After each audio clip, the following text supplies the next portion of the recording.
What's going on, guys? It's Unknown Player here, and today when we take a look at all the loot that I got from the King's Fall raid in total. Me and my raid team beat the raid, and I've got 4 tutorial guides on all 4 bosses, including Oryx himself, how to defeat them and the strategy, and also some pure gameplay of us just defeating Oryx. If you want to see those or learn some tips on how to beat the raid bosses, so if you want to watch those videos, they'll be linked in the description for you to check out, and you can also find them on my channel. And as always, if you enjoyed this video, make sure to give it a thumbs up, and let's take a look at the raid loot I got. So the first drop is after the Court of Oryx first section. Once you go through the portal, there is a chest, and we all got Mouldering Shards. If you have 20 Mouldering Shards in your inventory, then the next time you defeat Oryx, at the very end of the raid, you'll get a lot more loot, and that increases the loot drops after you kill Oryx himself. The next loot drop is halfway in the tomb ship room in the hole in the wall. I got 2 Mouldering Shards plus some other general materials, and then this is where it gets good. The door section just before the War Priest is where I picked up 2 more Mouldering Shards and also a raid weapon. This is the raid fusion rifle called MIDHA'S Reckoning, and I got insanely lucky. Mine has 309 attack,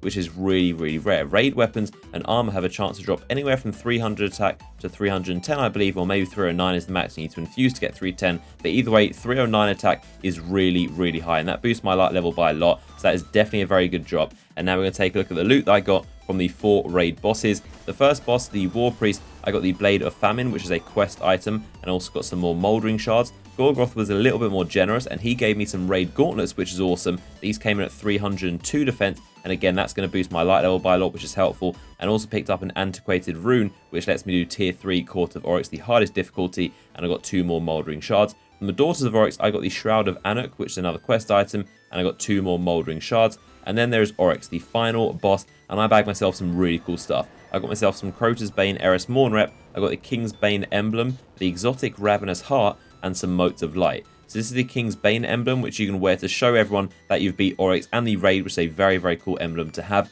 And there's also the Ravenous Heart, which is an exotic quest item. This eventually gets you the Touch of Malice, which is a crazy cool exotic scout rifle. So that Ravenous Heart exotic quest item is actually going to bag you a really cool exotic weapon eventually. And then from the chest behind, I got 2 more Mouldering Shards. The raid auto rifle called the Anguish of DRYSTAN. This thing has a pretty low attack, only 300, but it's still cool nonetheless because, of course, it's another raid weapon to collect, and also got some worm spore and engrams as well on top of that. So hopefully you guys have enjoyed this loot video. Let me know in the comment section how you guys have got on with the raid and what loot you guys have gotten so far, and I'll be interested to read those. Make sure to thumbs up the video if you enjoyed it, and I'll see you guys on the next one.